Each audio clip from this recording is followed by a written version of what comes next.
Ladies and gentlemen, this is Killer Kross. Please do not notify the police. Your signal has been interrupted. You are now listening to Rock and Wrestling Local 420. Tuck your chin, please, sir. Thank you.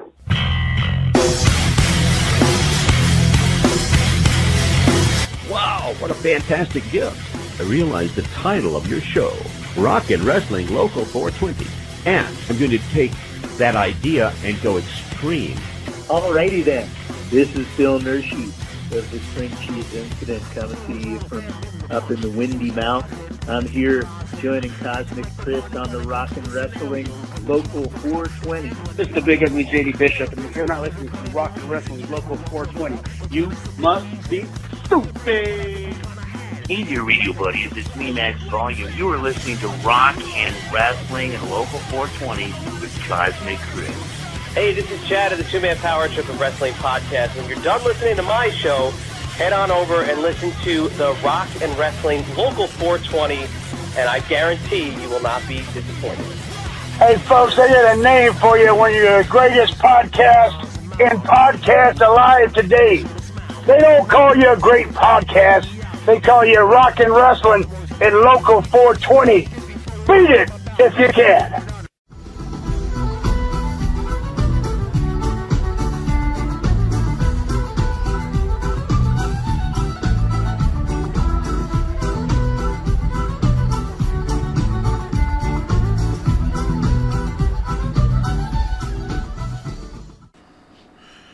Well, hey folks, welcome to the show.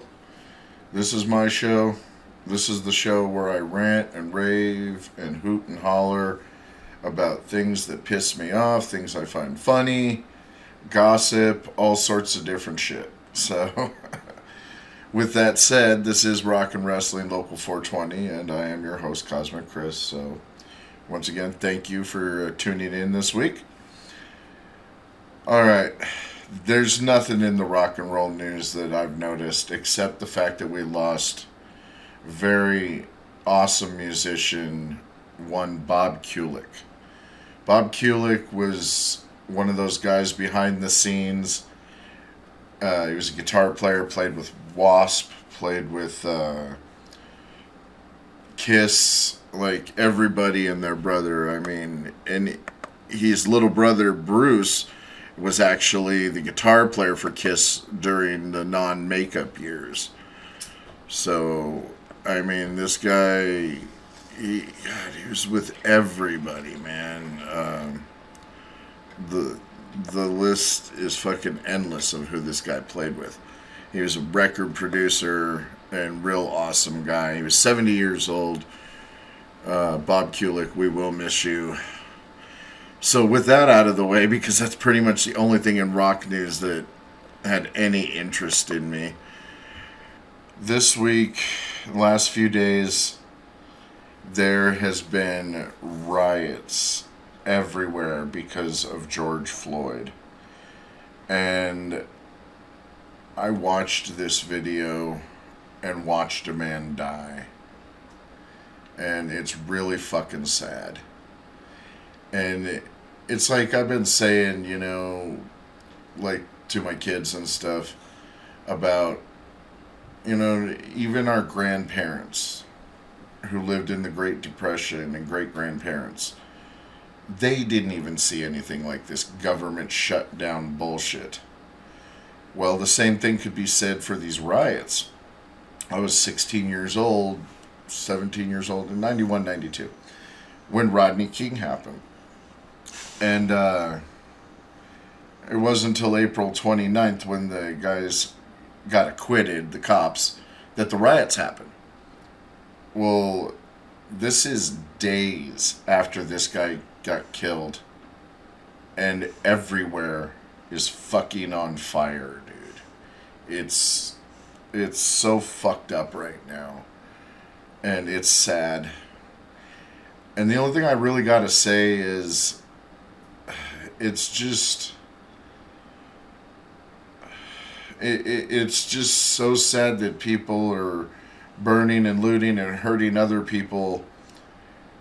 And, you know, not that I want anyone to get hurt, but there is so much bullshit because of all this that half the people that are like ruining places are from other cities and states. They're like not even from the places that they are, like Michigan, and a lot of protesters weren't from Michigan. A lot of the protesters here in Reno weren't even from fucking Reno. And it's so weird because it's this weird Antifa thing that this is just my opinion, mind you. I think this was completely fucking set up. And getting to my point that nobody's ever seen this is like, there were riots when Rodney King happened. There were riots all over. And I'm not saying there weren't. But there is nothing like this. Minneapolis is burned the fuck down pretty much. Detroit, or I don't know, wherever it was in Michigan, Flint, Michigan, or what, I don't know. But getting back to that, it's just so weird. And especially here in Reno, because I got off work and we just were watching it on News Channel 4, News Channel 8, because regular television just wasn't on. I mean, there was Facebook's live, you could watch it live. My friends protested in Eugene, and it's so weird. It's everywhere. And it's still going on. I mean, it's not so bad here on the Sunday night with Reno. Last night was the big hurrah. But it pissed me off, and I'll tell you why. Of all the people that were downtown in Reno on TV, I maybe saw like 3 angry black people. Which is, I saw little white girls holding fucking signs and shit. I mean, it's like these people are jumping on the fucking bandwagon, and it's not to protest what happened to George Floyd, which is what it should be. It's because of all this pent-up fucking lockdown shit. And they just want to hop on the bandwagon and go downtown and start destroying stuff because this is that night. Hey, let's do it. We can get away with it. When in actuality, if you really wanted to loot something, dude, there were so many cops downtown that if you were a mom and pop store down by Meadowood Mall or off McCarran somewhere, you could probably just totally smash a fucking window at a fucking computer store, go in there, grab a bunch of shit, and as long as you didn't leave fingerprints and wore a ski mask and nobody knew who you were, you could probably just get in there, spend 5 minutes, grab a bunch of shit, take the fuck off, and you probably wouldn't have even got caught. And if these people really wanted to burn and loot, they could have went down to Meadowood Mall, where because of the lockdown it's been fucking closed, and start just going down there, breaking into the mall and fucking, and, you know, but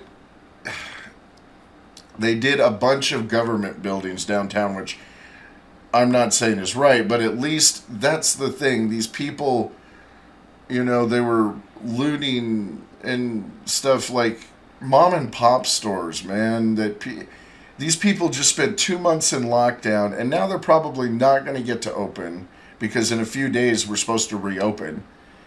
And it's just sad. Like, okay, I understand the government buildings, but come on, man. You know, I was just praying they weren't going to, you know, go after Bruca Theater, go after Recycled Records, or, you know, and it's just a shame that it had to happen.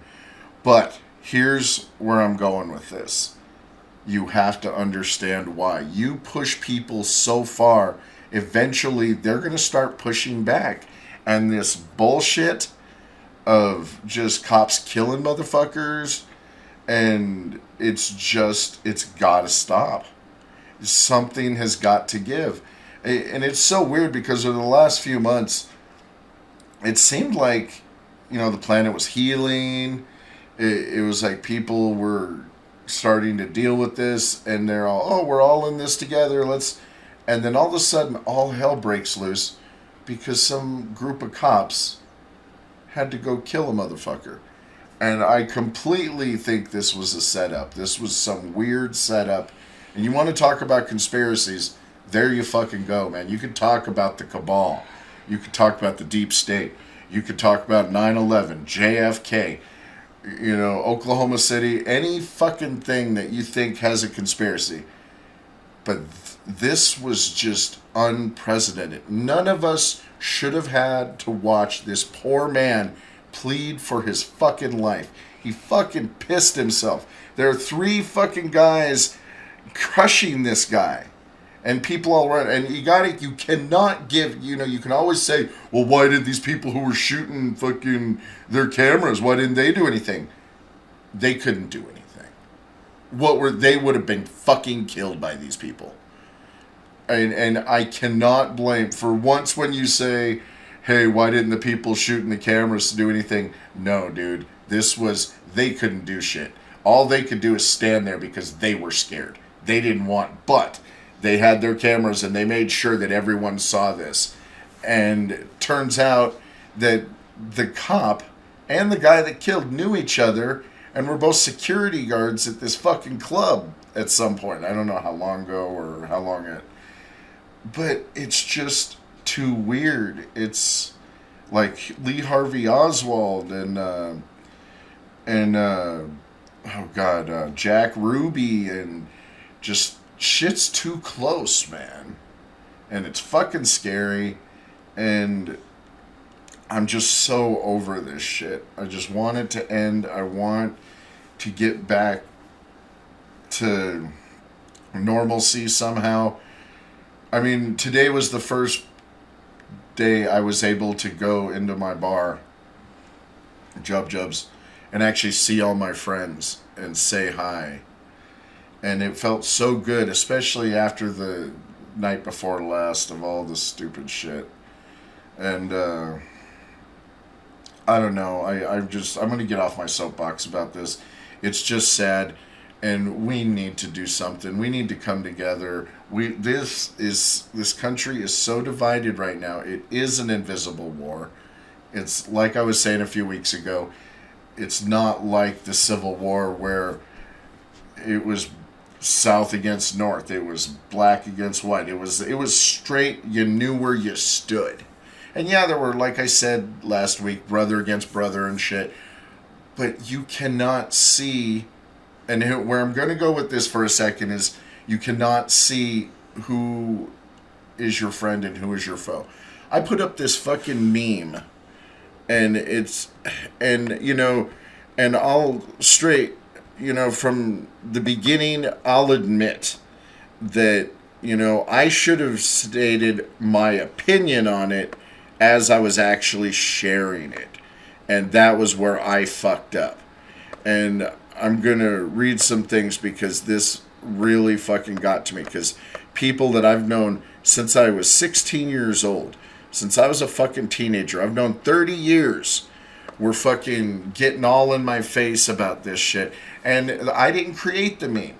Some fucking gun-toting redneck fucking right-winger probably did. But I understood it because I'm finding it hard to believe that people are fighting over masks. It says, just because we don't wear a mask doesn't mean we lack common courtesy or don't respect you. We simply believe fear is your issue. And I completely, from a certain point of view, get that.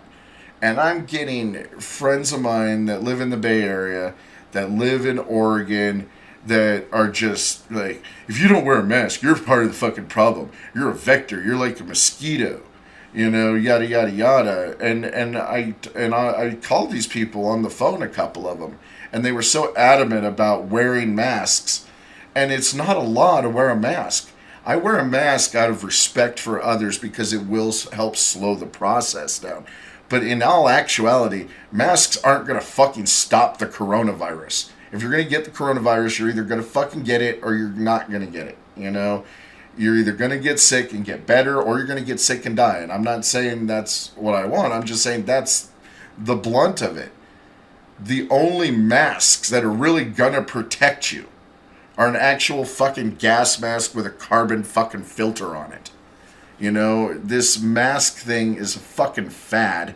And yes, like I said, out of respect, because businesses have the right to say, hey, you can't come in my store without a mask. And you can either get all pissed off, go to your car, get a gun, come back and shoot motherfuckers, or you can say, okay, fine, put on a mask and I'll come into the place. Or I don't want to put on a mask, and get in your fucking car and go the fuck home.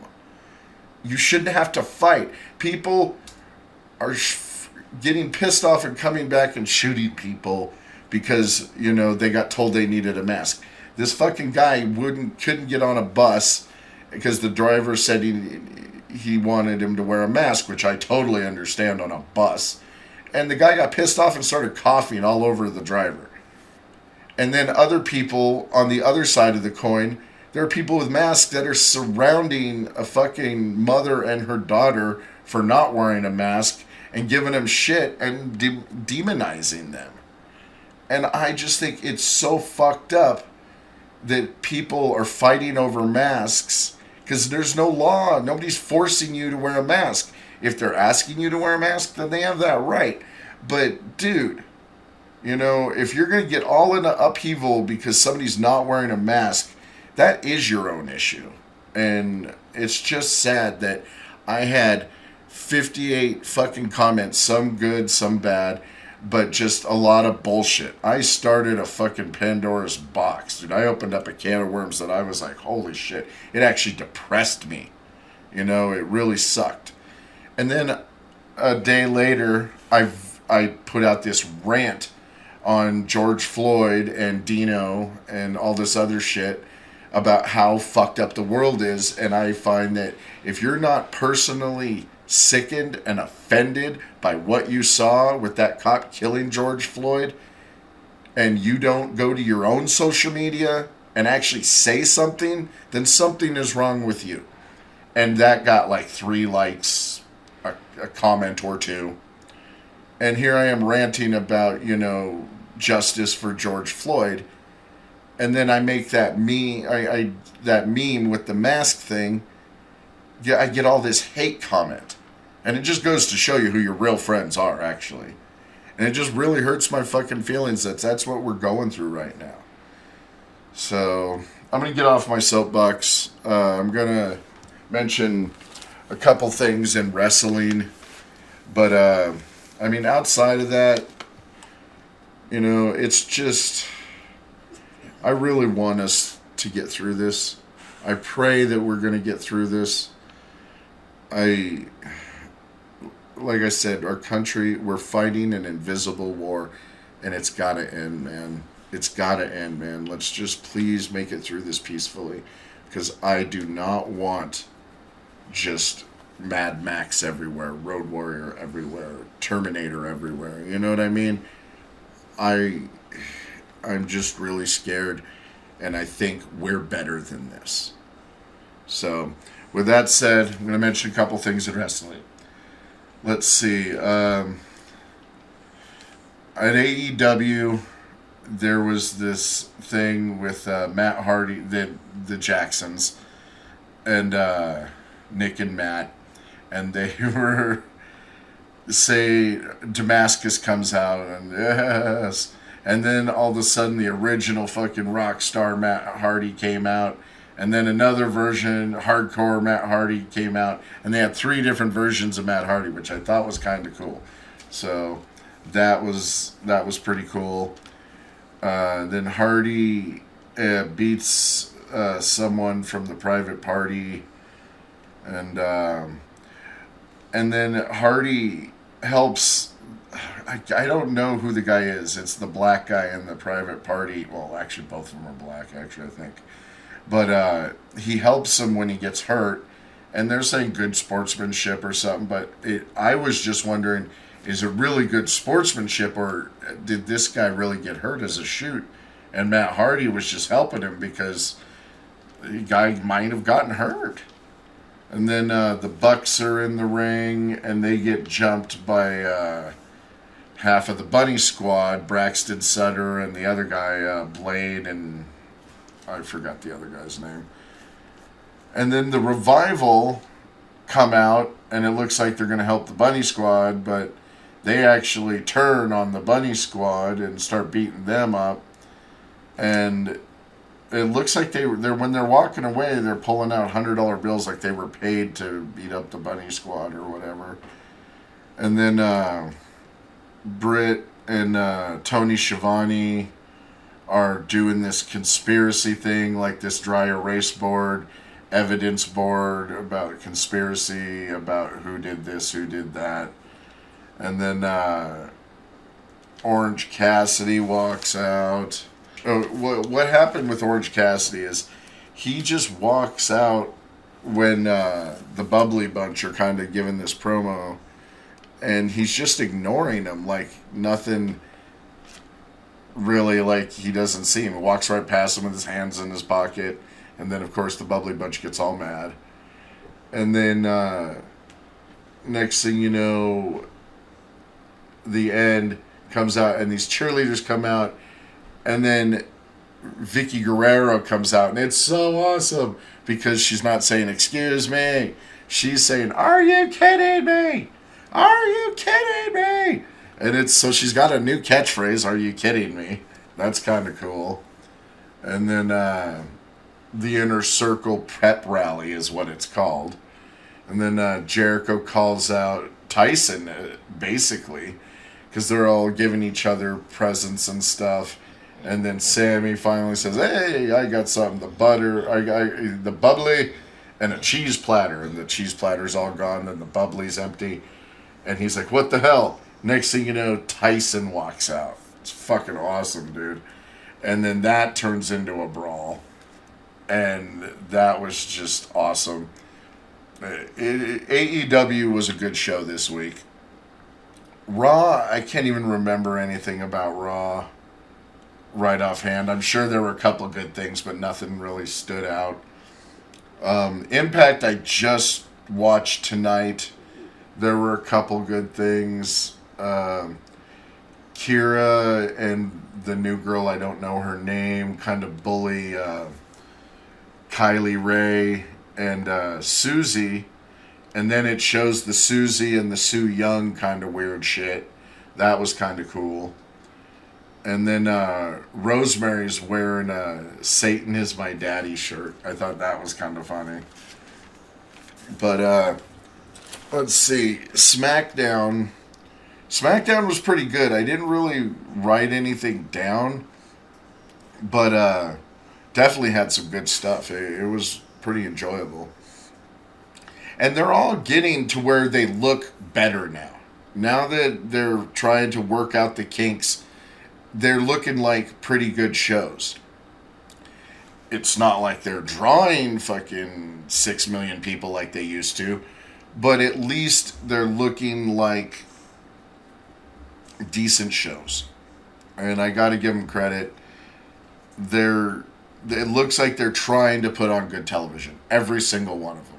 I still think Raw is just too long with 3 hours, and the whole Monday Night Messiah thing is just, I don't know. But that's it for, the wrestling or what have you. So let's get into some music, man. Because I'm going to come back for This Week in Rock and Wrestling here after a few songs. But I'm going to do another theme show like the last few weeks around all this bullshit. And I'm going to start the show with Bruce Springsteen and Born in the USA, man. So I'll see you in a bit, man. Hey, this is Kevin Kleinrock from Masked Republic and the Keeping It 100 with Conan podcast, and you're listening to Rock and Wrestling Local 420. Make sure you tune in every week. Hey, it's Pat Kelly of the West Coast Wrestling Connection and the Golf Guys radio show, and you're listening to my buddy, Cosmic Chris, Rock and Wrestling Local 420. This is Hotshot Danny Duggan, and you're listening to Rock and Wrestling Local 420. Well, hey, we are back. Man, talk about some angry-ass music in that first segment. We started off with Bruce Springsteen and Born in the USA, which is such an awesome song, and people don't even realize that, it's not this patriotic song like Reagan wanted it to be. It's about a Vietnam fucking vet that came back and got spit on and called a baby killer, and he's trying to deal with the fact that, he actually fought and he was born in the USA, and he's coming back and he's getting treated like shit. And, you know, it's just a great song, man. And it's just an angry Vietnam vet song. And then we did Aerosmith with Living on the Edge off, I believe, I want to say the Pump album, if I'm not mistaken. Samson after that with Riding with the Angels, which is the band that Bruce Dickinson was in before he joined Iron Maiden. And then closed that last song off the first set off with Slayer and Raining Blood off the Raining Blood album. Just an awesome fucking song. And it was just basically coming into, we're fighting with each other right now.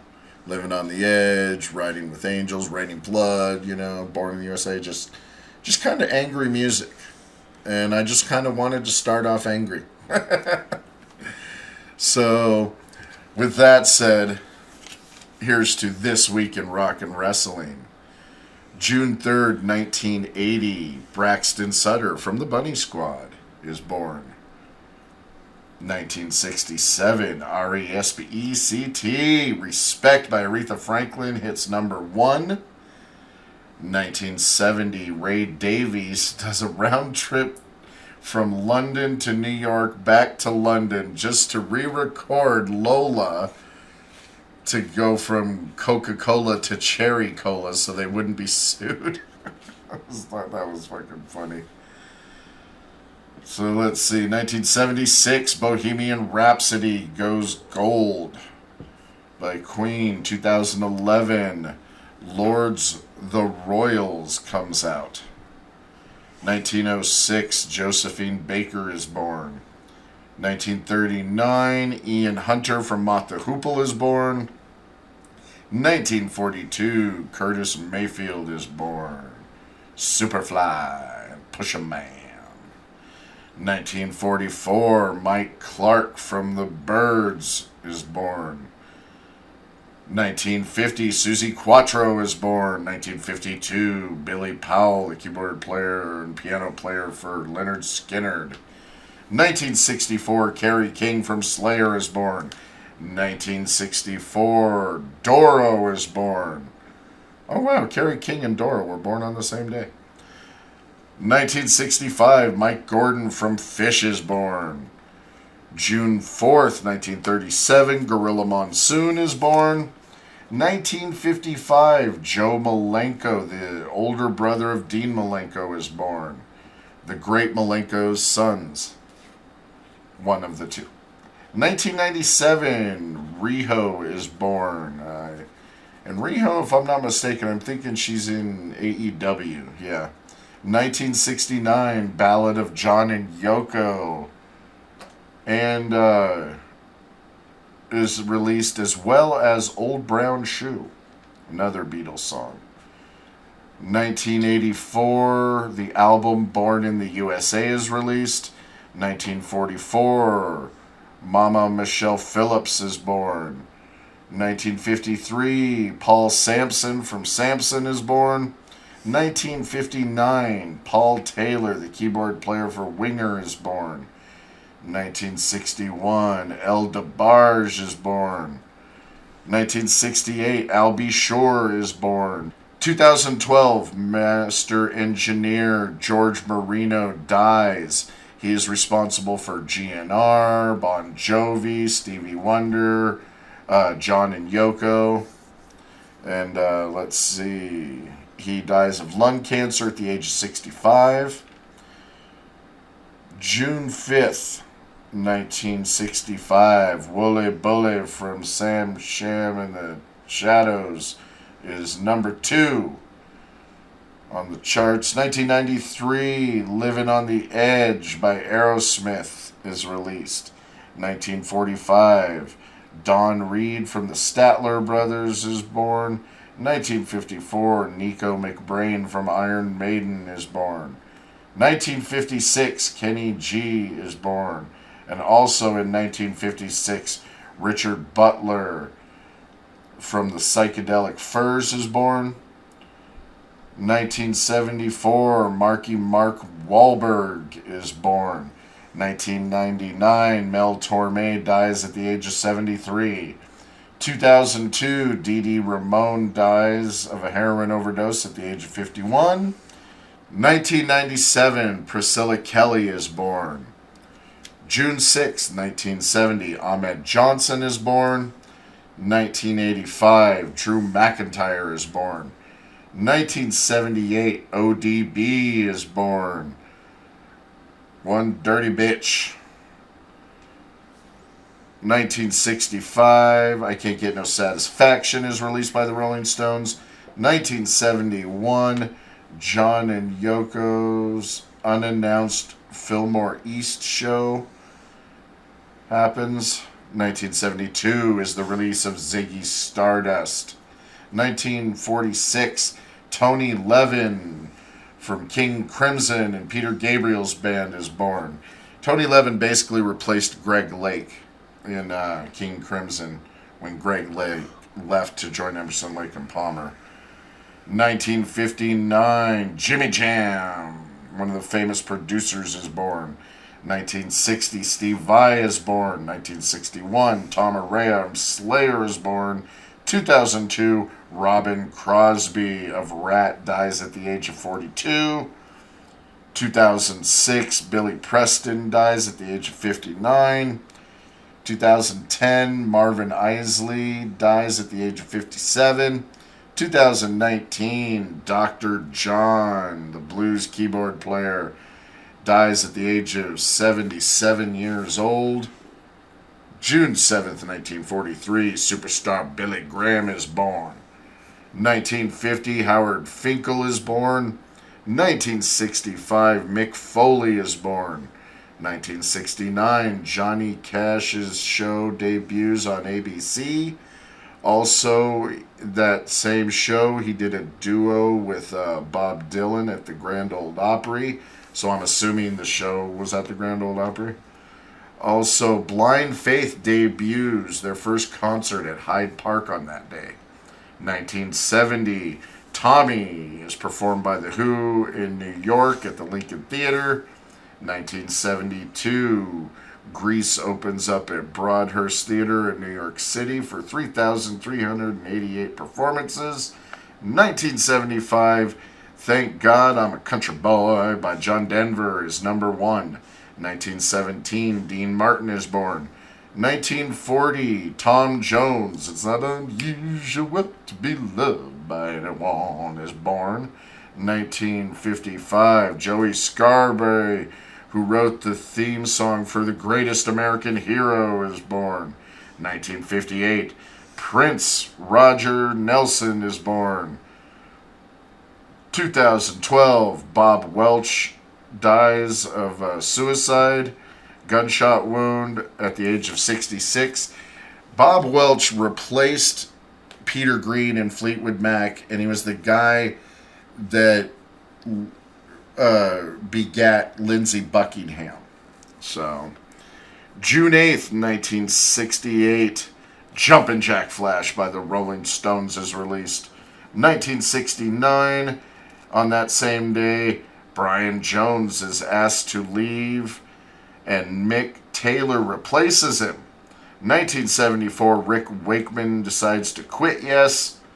1984, film The Ghostbusters is released.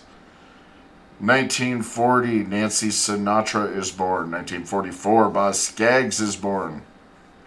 1951, Bonnie Tyler is born. 1965, Rob Pilatus from Milli Vanilli, the guy that actually committed suicide, is born. 1979, Derek Trucks is born. 1965, Tatanka is born. 1994, Liv Morgan is born. 1958, Dan Severin is born. Finally, June 9th, 1915, Les Paul is born. 1934, Jackie Wilson is born. And finally, 1941, June 9th, one of the founding fathers of heavy metal, keyboardist for Deep Purple, John Lord, is born. So that has been This Week in Rock and Wrestling. Let's get back into some music. I'll see you in a little bit. Hey folks, let me tell you about DDP Yoga. At a time in my life, not so long ago, I was suffering from Hep C as well as diabetes and well over 300 pounds. And a friend of mine sent me a YouTube video of this man, Arthur Borman. He was a paratrooper that had been told he would never walk again without the use of crutches. He gave DDP Yoga a try and is now one of DDP's leading success stories, as well as helping such people as Scott Hall, Chris Jericho, Gabriel Iglesias, Corey Taylor, Jake the Snake Roberts, Stevie Richards, and countless others. Diamond Dallas Page originally developed DDP Yoga for athletes such as himself who had suffered years of injury due to high-impact sports.